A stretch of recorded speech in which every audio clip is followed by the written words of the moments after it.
Media में 90% जो है बाहुल्यता सवर्ण बिरादरी के लोगों की है, तो वहां डिबेट हो रही है। डिबेट में बैठ के वो SC ST के लोगों को अपमानित करने का काम कर रहे हैं। और मैं आपको बताना चाहता हूं, बहुत जिम्मेदारी से आपको बताना चाहता हूं कि इस देश में कॉन्स्टिट्यूशन पे सबसे बड़ा हमला तब हुआ जब 10% आर्थिक आधार पर आरक्षण लागू हुआ। उन नेताओं को भी जिन्होंने उसका समर्थन किया, उन्होंने संविधान के का जो आधार, संविधान में जो आधार रिजर्वेशन का, उसको कुचलने का काम किया। इस सरकार ने तो कुचला, लेकिन विपक्ष में रहने वाले हमारे लोगों ने भी कुचलने का काम किया अपने चंद वोटों के चक्कर में।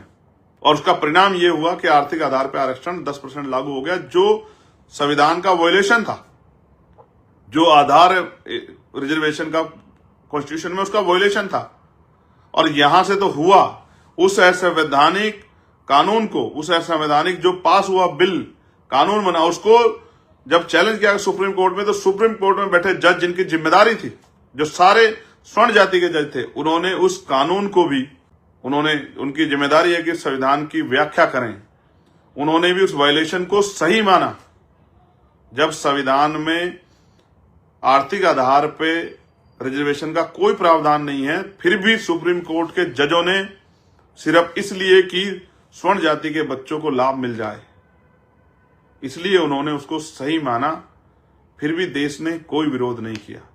जब 3 दिन में वो कानून बन गया 10% आर्थिक आधार पे, तो भी हमारे नेताओं की चुप्पी से किसने कोई विरोध नहीं किया, क्योंकि SC ST OBC के लोग सामाजिक न्याय को मानते हैं। उन्होंने कहा स्वर्ण जाति में गरीब है तो दे दो, लेकिन उसके बावजूद आर्थिक आधार 10% पे लेते हो और कोटे की जगह हमारी बच्चों को जो पढ़ती है, हमें बच्चों के लेटर आते हैं, कोटे की जगह बोलते हो आप कोठे वाले हो।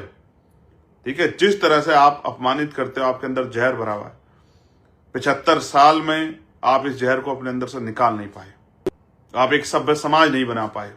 और जब कमजोर वर्गों के लोग तरक्की करते हैं, आपने ऐसे ही मंडल कमीशन का विरोध किया। मंडल कमीशन में भी आपके खिलाफ कुछ नहीं था। मंडल कमीशन में पिछड़ी जातियों को जो है सशक्तिकरण के लिए जो आर्टिकल 340 में प्रावधान बाबा साहब अम्बेडकर ने किया, उस प्रावधान को जो है, उस प्रावधान के अकॉर्डिंग जो है, तो रिजर्वेशन का जो काका कालेकर आयोग के बाद और मंडल कमीशन बनकर जो रिपोर्ट बनी, जो आयोग बना, उसकी जो रिपोर्ट आई, उस 340 आर्टिकल नंबर 340 को जो है मजबूत, उसके आधार पे जो मंडल कमीशन के जरिए जो है पिछड़े वर्ग के लोग सशक्तिकरण का जो जब ये कानून आ गया, उनको आरक्षण देने का प्रावधान बन गया, तो आपने उसका भी विरोध किया, पुरजोर विरोध किया आपने। कहां था वो स्वर्णों के विरोध में जो आपने उसका विरोध किया?